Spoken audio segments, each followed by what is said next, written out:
Hello, everyone. It's actually my honor to present Mr. Raju, who's the chairman and CEO of Satyam Computers. Satyam is, I don't know if you guys know about this, it's one of the largest tech companies in India and worldwide, reached over $1 billion in revenues and over 28,000 employees. And Mr. Raju has sort of seen this grow from, in the last 20 years or so, 19 to be exact, to grow into one of the biggest companies around. So just to give you sort of a background, I can go on and on about his business accomplishments, but today we're sort of here to discuss some of his accomplishments around foundation and some of the nonprofit stuff that he's been doing. Just to give you a recap, he was named Ernst & Young Entrepreneur of the Year in 1999. He was also DataQuest IT Man of the Year in 2000, and CNBC also named him the Asian Business Leader Corporate Citizen of the Year. I think all these things sort of tell about what he has accomplished over the years. And as a matter of fact, he's also the current chairman of NASSCOM. NASSCOM is the National Association of Services and Software Companies, and it's a very, very well-recognized organization. But I could spend the whole hour talking about his accomplishments, but the two things I really want to discuss is the foundations he has created, the Satyam Foundation and the Byrraju Foundation, and he'll go a lot more into details about those two foundations, along with EMRI, which is Emergency Response Institute, and this is sort of akin to 911 in the U.S., and he'll go a lot more in detail about, actually Venkat will do that as well. And just to give you a little bit of a background on the two foundations, Byrraju is actually focused very much around sort of rural transformation. As I said, Mr. Raju will sort of give you more detail. I can't do justice to his organization. And Satyam Foundation is more around urban transformation. So sort of all the urban transformation in India around people moving from villages, but trying to keep people in villages, sort of providing entrepreneurship and access to a lot of the services that people are used to in urban areas and rural parts. So without further ado, I want to introduce Mr. Raju to take the floor.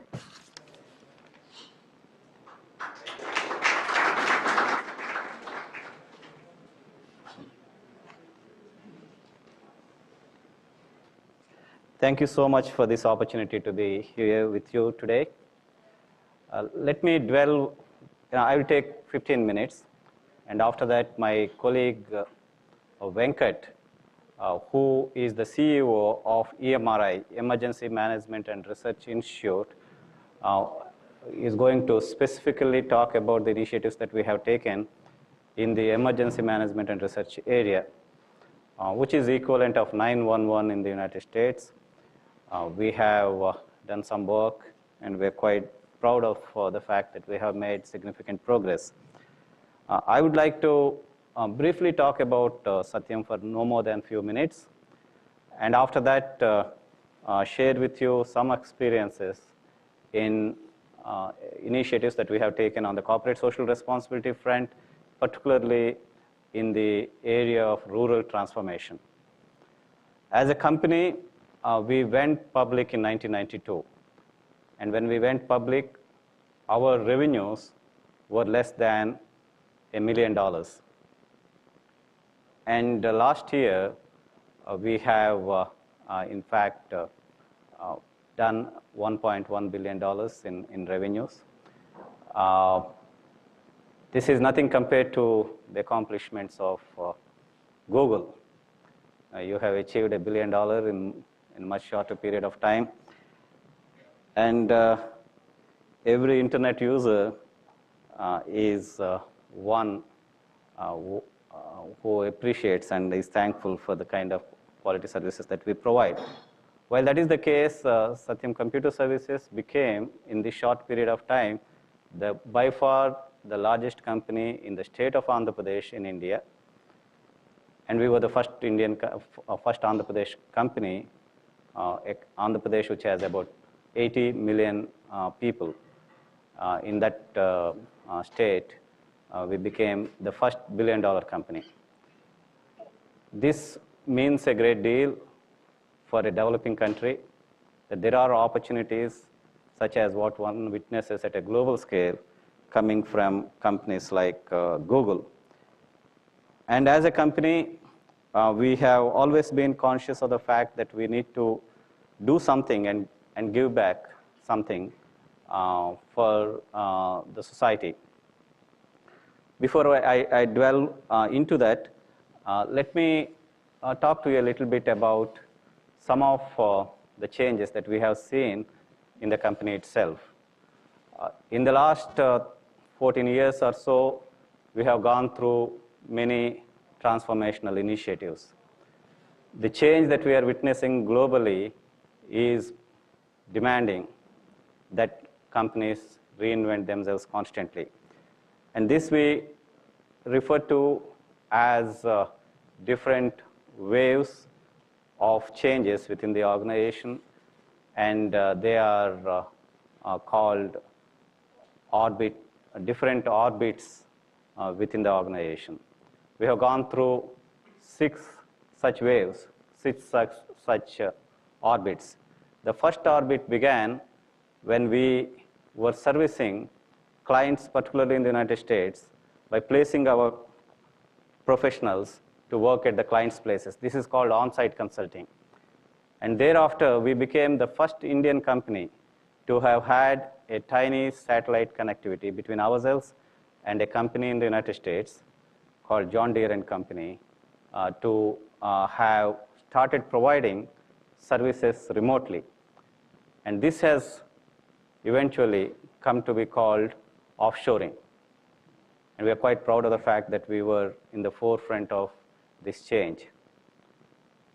The next orbit for us was to prove to our clients that they can get dependable services from us, which meant that we had to prove that our processes were mature.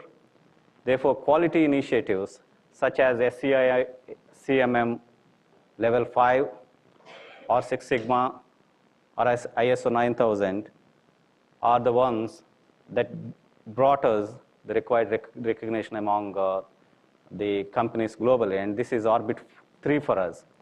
Orbit 4 for us was reaching out to our clients globally and to prove to them that no matter where we provide the service from, that we are operating very close to where they are, and that meant opening number of centers. We operate from about 20 development centers globally today. And these are called off-site centers. And in the recent past, this definition has been further extended to include what is referred to as nearshore centers. A nearshore center is one which has operations in a country very close to the country where we service our customers. Therefore, Canada becomes a nearshore center for the United States, and China becomes a nearshore center for Japan. This is also referred to as a right sourcing model within our company to make the customer totally transparent to where the services are provided from. Orbit 5 was an initiative meant to bridge the gap between ourselves and companies like IBM Global and Accenture. By acquiring domain competencies and being able to provide relationship management of a quality that we only see in more mature companies.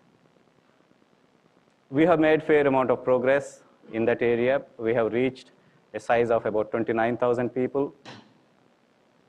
And this year, when we came together in our strategy summit, we told ourselves that we have to move to the next step, next orbit, and that orbit for us is about leadership and innovation. This is meaning that we need to deal with issues of importance such that we are able to address the current issues. And that, in a way, extends also to corporate social responsibility initiatives as well. There is as much requirement for innovation and leadership in corporate social responsibility initiatives as there is in a company like Satyam. In the year 2001, my father passed away rather unexpectedly. And as a family, three of us who are brothers said that we need to do something in his memory. And we recognized that the best thing that we can do is to go back to the villages where he came from, where he had intimate relationships with. And therefore, we have taken up this initiative, which we refer to as the Rural Transformation Initiative. We wanted to take a holistic approach, and we have had in the last 4 to 5 years a great and positive experience in doing so. In these 150 villages, there are about 1 million people. And these people have little access to technology, little access to the kind of practices that we are so used to in developed countries, and particularly in the corporate world. And they lack the right kind of leadership. And we felt that if only we could take these back to them, there is potentially something that we would have managed to give back. So we have set out in the initial stages itself certain principles. We call these core values. The value 1 is that we should involve people. In a developing country like India, every village may have something like 2,000 to 5,000 people. And there are at least 200 to 500 man-years of competency, man-years of capable people being able to do some tangible work available. And most of it does not get used well. If only it gets used well, then the access that we have by way of human resource is very high, and it amounts to millions of dollars or crores of rupees. So it is with that belief we have set out to pursue this principle of involving people. Secondly, we have also believed that applying knowledge and technology is most important. The access that we have to knowledge and technology today is so high that we could, by applying it efficiently, address issues at the level of the downtrodden rather very well and efficiently. So applying knowledge and technology was yet another core principle. The third was making things happen. We take this for granted in the corporate world, but that is not the case when it comes to a developing country and when it comes to what the government does and the manner in which people are able to manage themselves at the grassroots level. So having taken these as our main principles, we have gone about to identify about 54 different services within the villages. And of these, about 30 are categorized as delivery-related services, and about 20 to 25 are support services. A support services may be something to do with technology. A support service may have something to do with Six Sigma, so on and so forth. There are 20 or 25 such things. And in the corporate world, you would call these, again, support services. You may have HR, finance, quality, so on and so forth. The same things we felt are the competencies that we have to develop so that whatever is proven in these villages, you can then go back to provide as a support mechanism for other villages as this knowledge base is extended. In the delivery services, we are quite proud to say that we have made a fair amount of progress. Now, we have set out to achieve a principle which we have called the 100% principle. 100% principle is about identifying as to where you stand with reference to a service and where you could be with reference to what already happens in more mature environments, and whatever this gap be, in a way eliminate it in a matter of 2 to 3 years. And I must tell you that we have had a very positive experience in addressing issues such as managing water situation in these villages. About all the, every village has access to water, but the canals are polluted. And unless you have a way of cleaning this water, unless you are able to have a mechanism of delivering it, they have to consume what is available. So we have established mineral water plants, and these plants are able to supply water in 12-liter cans at a cost of 1/4 of a cent. And this is door delivered. Similarly, sanitation is a big issue. Only 50% of the houses have sanitation facilities. 50% of the houses have toilets. We said that 100% of them should have toilet facilities. And you wouldn't believe that it takes no more than few dollars to be able to provide these facilities. It costs you no more than $70 to $80, and you subsidize to an extent of something like $20 or $25. So it is not a cost issue. So we have been able to make enormous progress there. 4% of the people suffer from diabetes, and most of them don't have access to medical care. We have been able to provide this care at 25 cents a day. 4% of the people suffer from hypertension. Again, it costs you no more than 25 cents.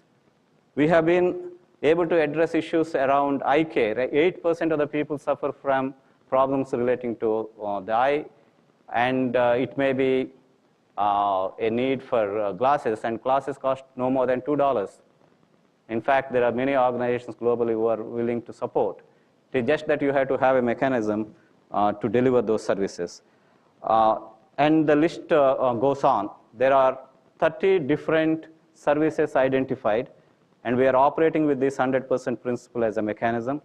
And we believe that in most cases, by the end of this year, we would have achieved the 100% principle. I would like to, given the limitation of time, only talk about what we have learned, what personally I have learned as an individual in doing so. Generally, you operate with a mindset that poverty is difficult to eliminate, and that it would take 30 or 40 years for a developing country to become a developed country. Our experience tells us that the issues at the grassroots can be addressed in a matter of few years. It doesn't take 40 or 50 years for a developing country to become a developed country. It would take no more than a maximum of 10 to 15 years. And if it is done in a focused way, as I was reporting here, in a matter of 3 or 4 years, we are able to provide services at levels that can be compared with what happens in a developed country. The second learning is that the satisfaction you derive in providing these services is far greater than the satisfaction that you derive in deploying your resources for your own personal benefit. Therefore, we have always promoted this concept that when you are giving, it's an opportunity for you. It is not a favor that you are providing for someone. In fact, it is an opportunity that that person in need is providing to you to service him, so that you can derive a great satisfaction of having wiped tears off their faces. The third thing that we have come to realize is that saving lives is a more serious business than making money. Therefore, it is not those who are retired, those who find a little time once in a while that would like to extend. It is to be done with a focus. Therefore, anyone who is volunteering and who is getting involved, we have a ratio of about 1:5. For every full-time associate within the company, at least 5 times there should be volunteers. But those volunteers cannot come there as though they are doing favors. They have to commit themselves, and then only we are making them a part of what we do. I would like to very quickly state that each of these services are regarded as businesses, where benchmarking every activity against the best that you observe and see happen in the best of companies. And we are saying that is the benchmark. It is just that you have to extend the same level of service even when it comes to servicing a need at a rural village. And we are addressing a couple of issues. One is about each business having the best assets that you can imagine, and we monitor them through a process called the 6P model. You would like to see the people dimension at a mature level, a process dimension at a mature level. It is the product, which is about automating things at a mature level, proliferation, which is about adopting the best practices, patent, which is about innovation, and finally, promotion, where you are able to effectively communicate what you are doing. So this is the asset dimension. The other dimension is what is referred to as the 5R dimension. Everything ends with an R: faster, better, cheaper, larger, and steadier. We're saying that on these dimensions, you have to measure the outcomes. And we believe that kind of focused attempt is bringing about a greater delivery mechanism. Satyam Foundation has adopted a principle of having at least 10% of the people being encouraged to be volunteers within the company. And we have an initiative called the Magnificent 7 Initiative. And Magnificent 7 Initiative is about having groups of 7 people formed among these volunteer groups to work on being able to make a difference when it comes to specific projects. Having said this, now I would like to have my colleague Venkat talk about EMRI, which is an initiative, as I have stated, to address the emergency management issues in India. Thank you so much once again for giving this opportunity to myself and our colleagues to present to you some of the work that we have done. Okay.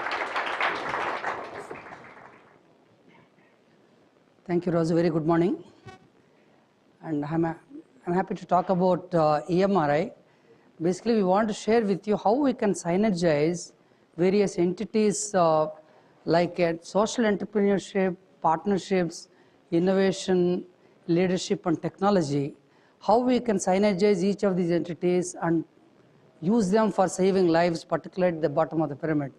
The whole project EMRI is meant for saving lives.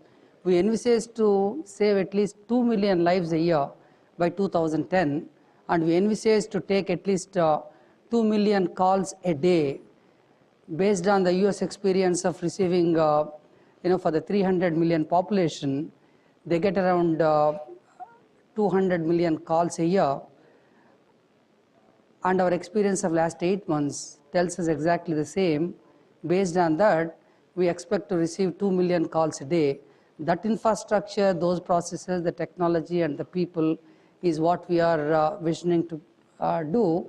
While doing so, last 8 months, what we saved was 3,000 lives in these towns where we operated. Extrapolating that to the country as a whole, we'll be able to save 2 million lives a year and every year. We'd like to show you a small film for 5 minutes, briefly explaining what EMRI is.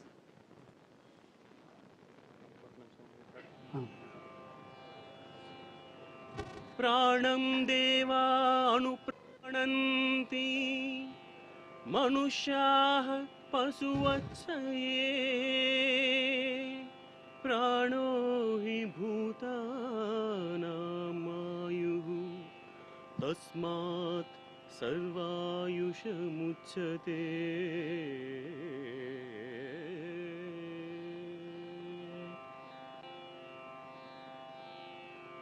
When emergency strikes, the prana or life is in danger, and this calls for quick attention. Unfortunately, in India, the emergency rate is high, with over 80% deaths happening in the first hour itself, the golden hour.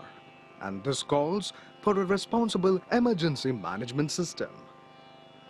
As an individual who's contributed to the progress of the world and has taken India to enviable heights, Mr. Ramalinga Raju, founder and chairman, Satyam Computers, has been one of the very few to look at the humanitarian side of life. And one such effort is EMRI's 108, an emergency management system set up through public-private partnership to reach out to the society in its hour of need.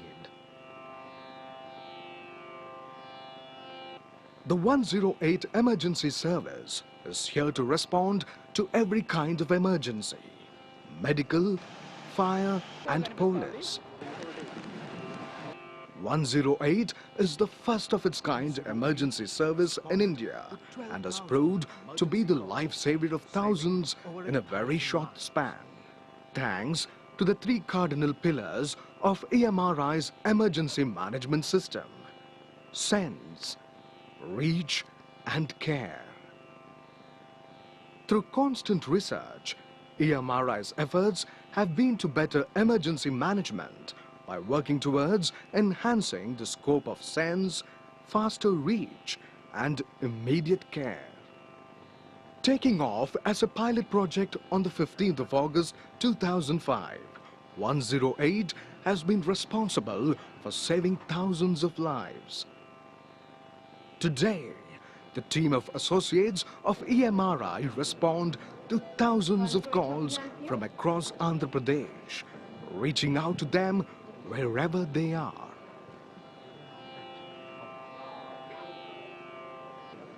In managing emergencies, technology can play a key role, and providing this support to the EMRI is Satyam Computer Services Limited. EMRI is backed by high-end technology comprising voice loggers, GIS, GPS and mobile communication. An emergency can be of any type. Broadly, they are categorized as medical, police and fire in nature, and 108 is equipped to respond to every need under them.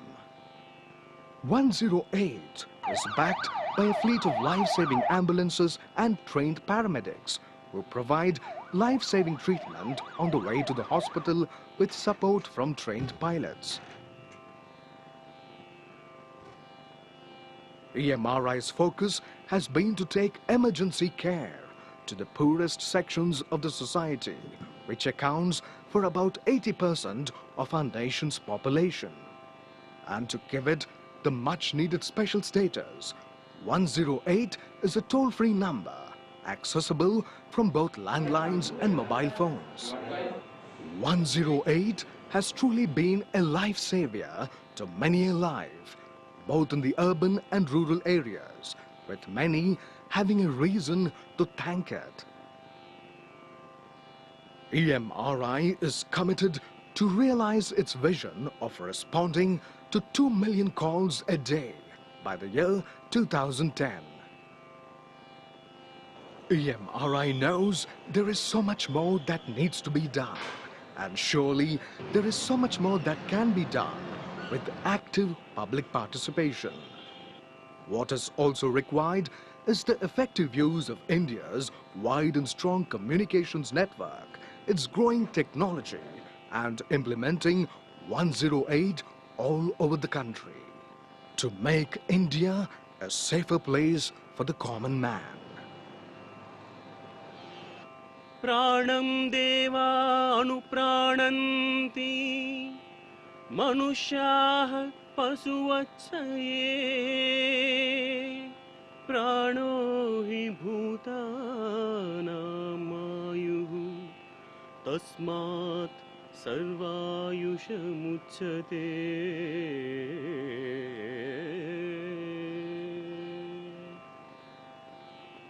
I'd like to share with you what happened in the last 8 months and what we could achieve in terms of the metrics, and then how it was possible in terms of creating differentiators at various levels.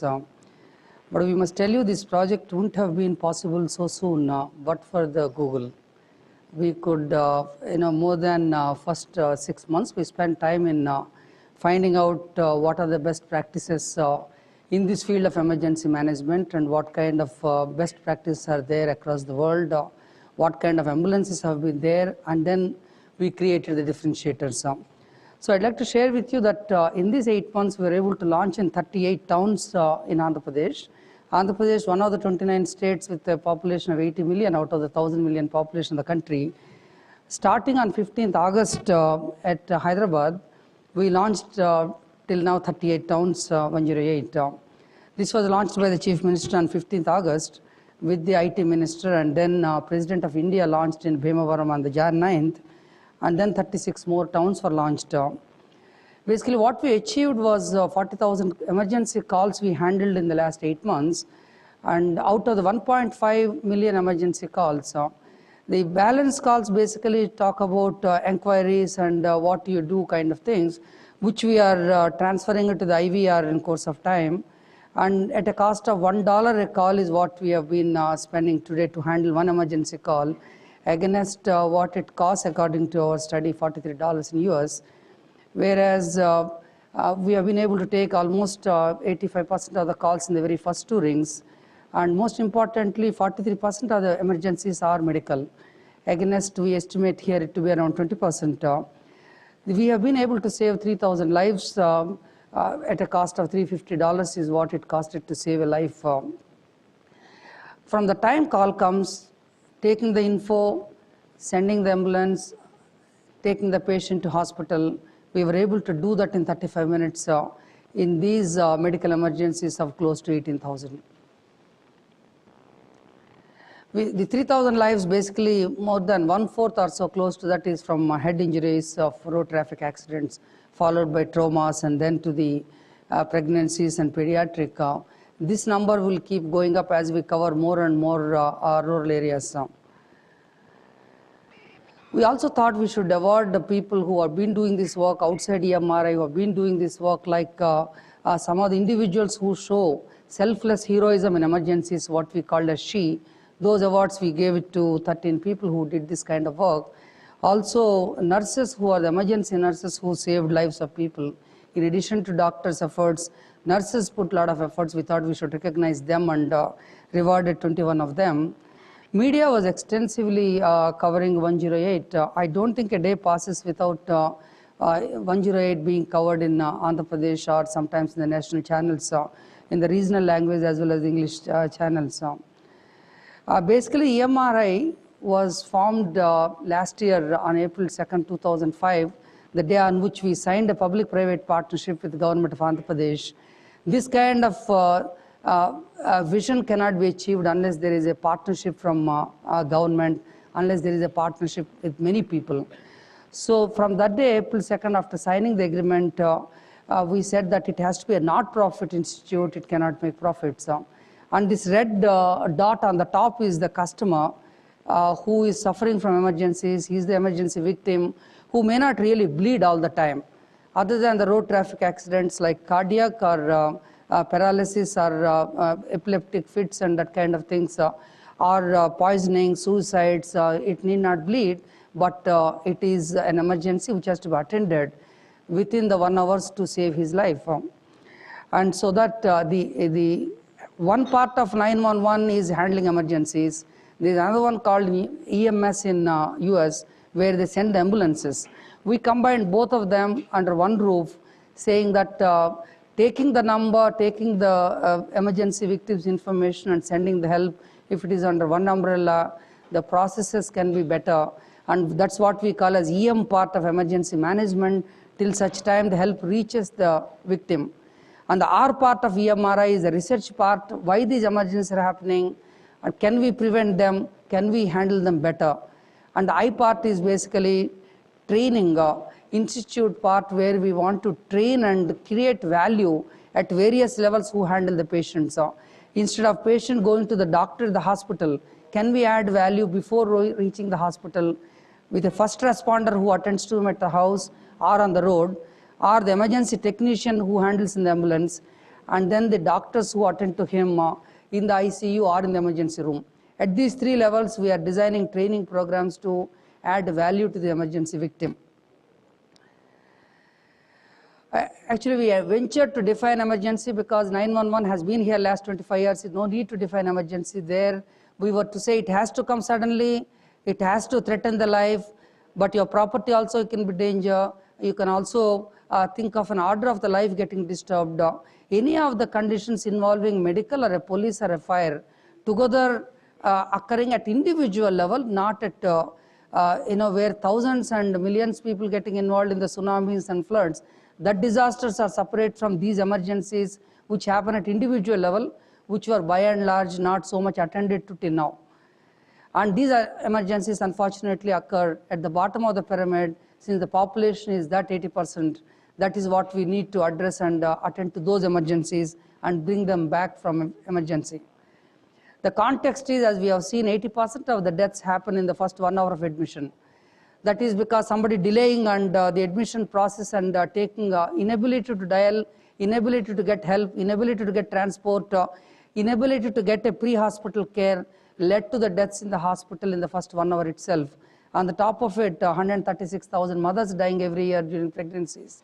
Particularly, it doesn't happen during the pregnancy, it happens after the delivery when the bleeding is unable to be controlled. Road traffic accidents, though the number looks to be smaller, but this is what is reported. But unfortunately, 450,000 people lose one of their limbs every year. And then 200,000 which happen every day emergencies are underreported, not reported, not recognized as emergencies. This is the context of setting EMRI to save lives from these emergencies and give them that convenience. What they need convenience is a single number. What they need is a transport facility. What they need is pre-hospital care. So we thought to do this, we must differentiate what we are providing at various levels. We said in which way people get differentiated, in which way process, the technology, ambulances. On the top of it, campus has to be something distinctly different. With whom we collaborate has to be different.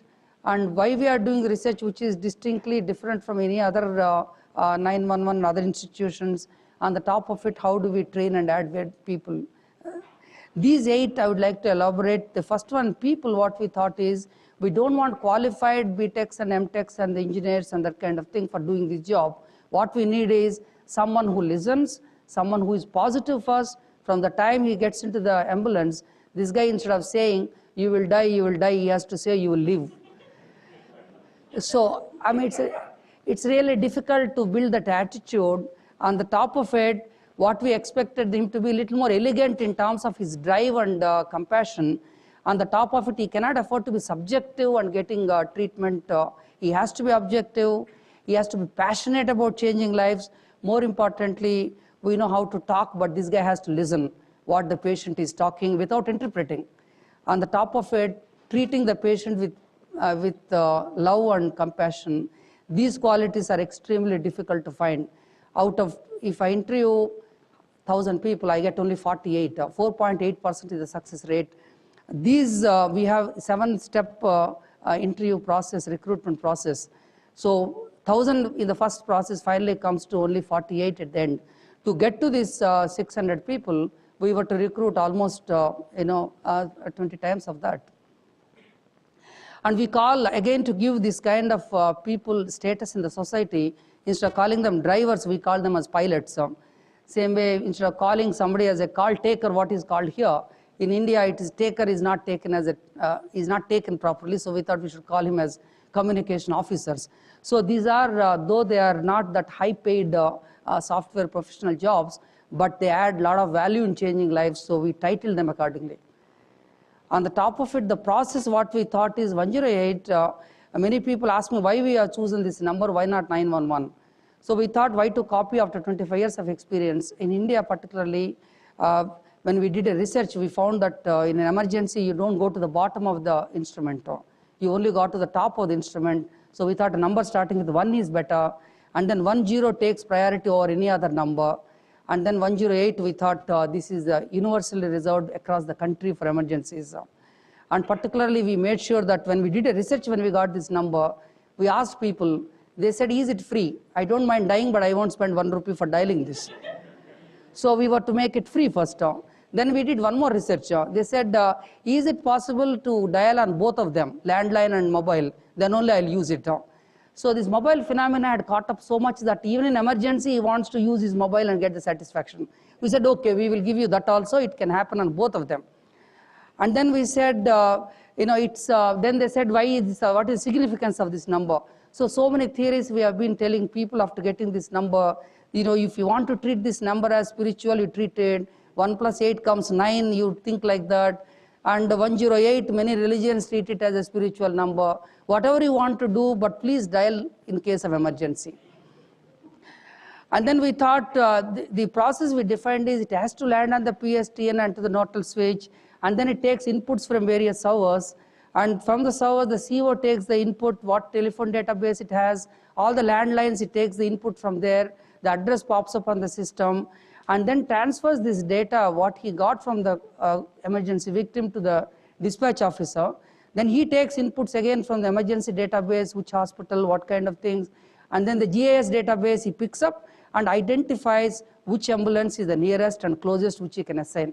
This is the entire process. In the process, there is a doctor sitting in the call center who conferences with the patient and tells him whether he needs medical help even before ambulance comes. If he's hypoglycemic, he tells him you need a spoon of sugar you take before the ambulance comes.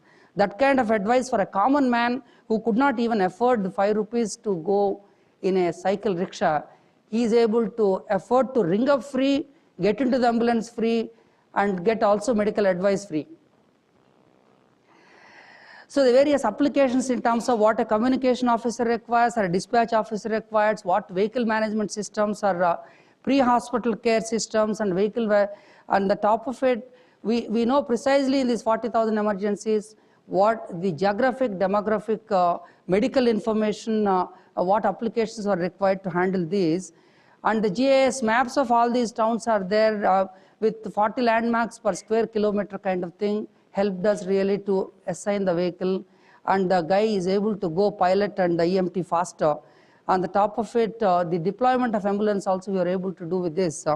More importantly, now we are able to even predict what kind of emergencies will come in this area.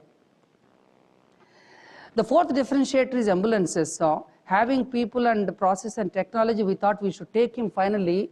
Having the most latest process and technology of no use, but the guy should be transported in the latest ambulance. That's where we used extensively Google more than anybody else. We must have jammed the whole system. If you had seen April 2005 to June 2005, I saw 400 photographs of ambulances across the world. Then we thought, let us not believe all of them, let us go physically and saw them again in US, in Singapore, all that. And finally, we designed something unique, where we thought we should have an Indian vehicle. We bought the Tempo Traveler only for $12,000. Then we spent under $33,000. We thought patient comfort is important, but more important is relatives' comfort. Patient's relatives' comfort is important, so let him have air-conditioned ambulance. And patient relative safety is important, so we thought he should have the belts and that kind of thing. And more importantly, we thought the public safety is important outside. What is that we are giving outside and how the pilot drives now. Then we thought patient comfort, not one stretcher, he must have 5 stretchers.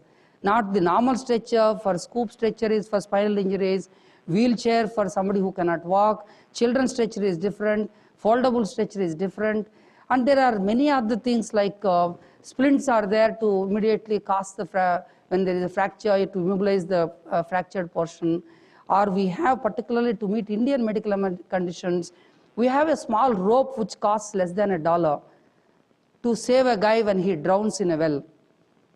Or we have extrication tools inside this box where the relatives sit to remove the patients from the accidents when the collision takes place. That's why last week somebody was telling me, don't use this word accident. They said, accident, what is this? In your country, it is accident is something which happens suddenly, unexpectedly. But all your accidents, you know you are going on a wrong way. You know there is no helmet. You know you don't have a seat belt. And you are going anyway opposite side. Whenever there is a put there, don't enter, you enter there. So these accidents are all known. But still, though they are known, we thought we should do something for him where we have this kind of extrication tools. Last but not least, we have 2 equipments. The most costliest one, which costs more than 25% of this ambulance cost, is a ventilator and automatic external defibrillator. These are the two take over the heart and lungs function when they fail now. The next differentiator is this campus, which we built in 7 months' time. But of course, my chairman says you are delayed by 1 month. 7 months, we were able to build this 40,000 square feet in a 40-acre campus. This is what was, something this call center, this response center is. You go to Brooklyn, yesterday we went to Marin County in San Francisco. This is something 100 times better than that in terms of the aesthetics, in terms of what you see, because these guys have to see the greenery, they have to breathe. Next is collaboration differentiators. Other than government, we also wanted to collaborate with various hospitals. 594 hospitals have signed to agree to accept the patient for first 24 hours to stabilize. Then the NGOs, the volunteers, various corporations, US agencies of this 911 association called NINA, and physicians of Indian origin here, emergency doctors, victims themselves partnering, and then Satyam computers developing technology for us. 7th differentiator is research, as I showed. Why these areas 16 we selected? Why are they happening? Can we prevent them? Can we also treat them better? The last but not least is adding training for better patient care in terms of what do we do before the hospital and at the hospital. So these are the first responders and the EMT technicians and the doctors in the call center, whereas the doctors in the clinic and ICU room and emergency room doctors, we identified syllabus and the programs to conduct for them. So having done these 8 differentiators explain our future plan from 38 towns, we are going to 50 towns in Andhra Pradesh to cover 20 million population by end of this month. And the balance 60 million population of Andhra Pradesh, predominantly villages of numbering around 20,000, we thought we should be able to cover them with volunteered resources as per the protocols, processes, technology of 108, but volunteered time, volunteered money or volunteered vehicle, so that we connect those to EMRI and provide exactly the same service to these villages by end of September. Nationally, we want to achieve our vision of 2 million calls and 2 million lives by 2010 by involving many franchises. There could be NGOs or volunteers or corporations who want to take up this and go to Maharashtra, go to next state and next state. The rest of the states, they can go and run this as per this technology and these standards and these kind of protocols with the state and central and the county government officials cooperating. So what does it offer to us between Google and us? What kind of partnership opportunities are there?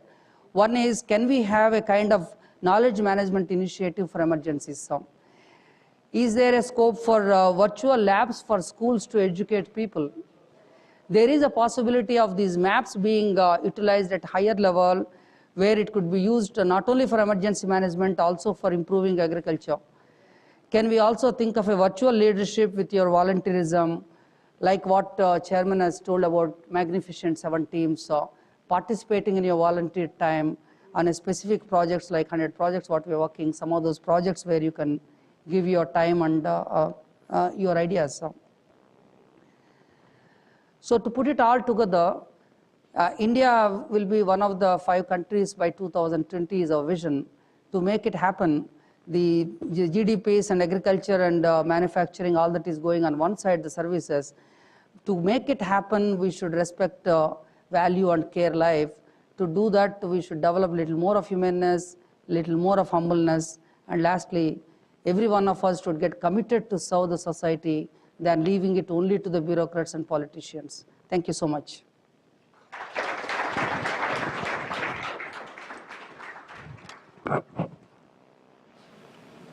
So we only have a couple minutes to ask some questions.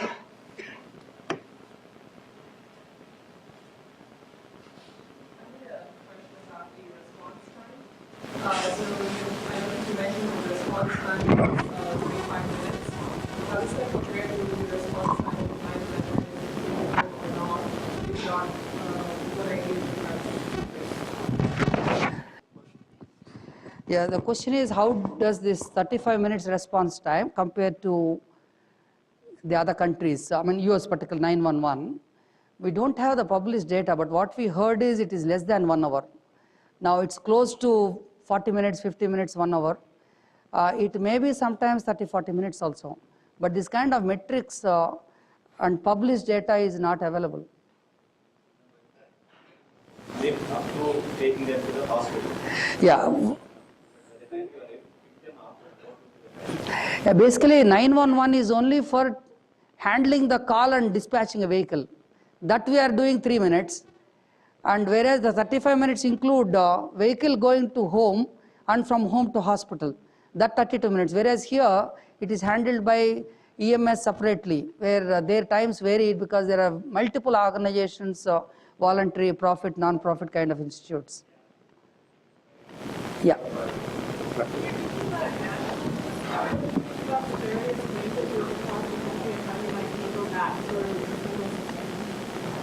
Nationally, how do we go with a single system? National platform, Yeah. given all the university diversity, Yeah. but do you think a single platform would ever really service that, or do you think we have to localize? No, actually, the question is that how do we expand from Andhra Pradesh to other states? Do we need to modify? Do we need to adopt anything? Frankly, there is not much of adaptation in terms of the processes and the technology. It's only the people locally, you have to employ them who could identify the place and take. And the emergencies are exactly same. Same kinds of emergencies happen. It's only the local governments have to support them as much as this government is supporting us in Andhra Pradesh. That's the only variation. Maybe in each state we will have an entrepreneur or a franchisee who will run this with the same passion as we are doing in Andhra Pradesh. That will be a big challenge for us to get those and institute this kind of discipline and also train them to handle this kind of thing.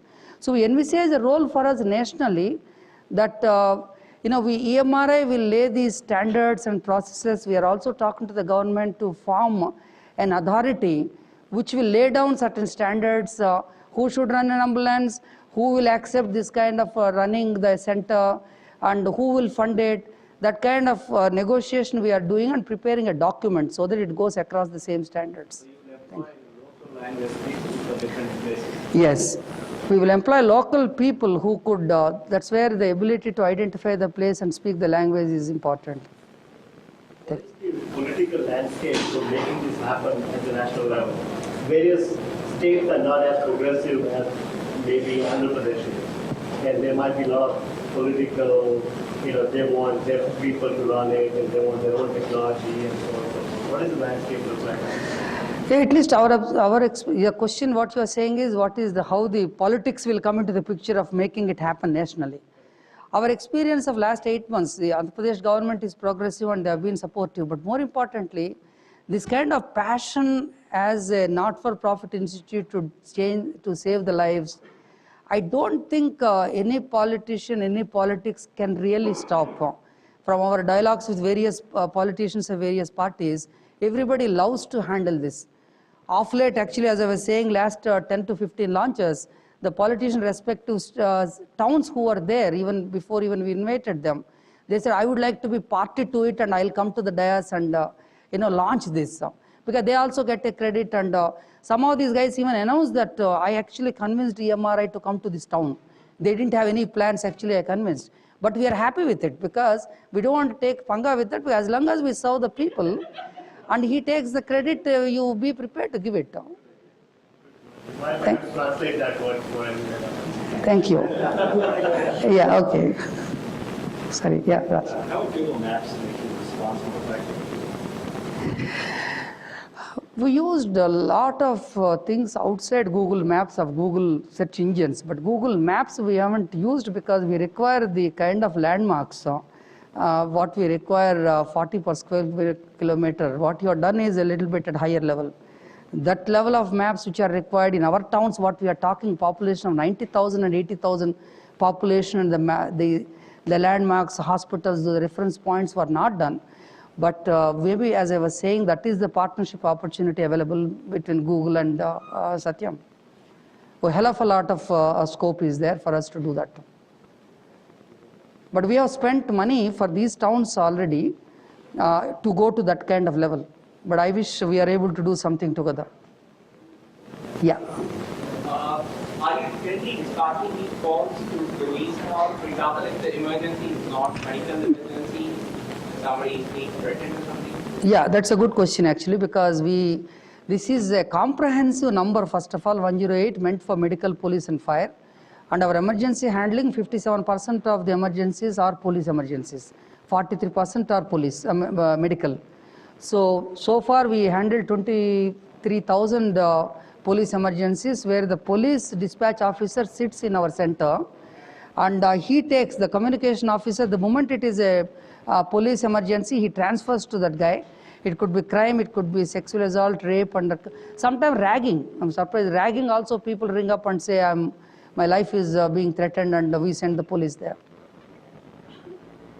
Yeah, thank you. Where does there are various places in which responding to medical emergency must triage the emergency. So decide exactly what level of care, whether to bring people back to a hospital. How do you train your people to do this triage at the different points, and then you get people qualified? And you see these special challenges in bringing this kind of thing out into rural areas where transport times will be much longer to get back to a single hospital. Yeah, thank you. You want to know what kind of triaging we are doing to ensure that he goes to a right doctor for the care. Basically, transport time we want to minimize, where we are putting an ambulance for 100,000 population is one ambulance kind of thing is what we are planning. So country as a whole, we require 10,000 ambulances to see that the distance traveled is only both the ways is less than 1 hour, so that the golden hour could be maintained. Secondly, the emergency technicians is a profession which doesn't exist in the country. This is the first time any concept called pre-hospital care is first time. What we did was we took the trained nurses, we took them physiotherapists, we took the other people first, but we couldn't get the numbers. So we took life science graduates, fresh ones, and trained them for 3 months. And first month in the classroom, 1 month in the ambulance, 1 month in the hospitals. Then every 2 months we call them back for refresher courses, so they're able to see the patient. Particularly what they need to do is the 16 emergencies we identified, right from cardiac to poisoning to this, what they need to do in terms of airways, in terms of breathing, in terms of circulation, what they need to do, minimum protocols we have given and kept in the ambulance for him to do. Whereas normally triage is done in US in the emergency departments. Unfortunately, those numbers don't exist. So we are also working in the direction of upgrading those emergency rooms and casualty rooms, so that emergency medicine as a profession has to be brought to the country. It doesn't exist today, unfortunately. Thank you.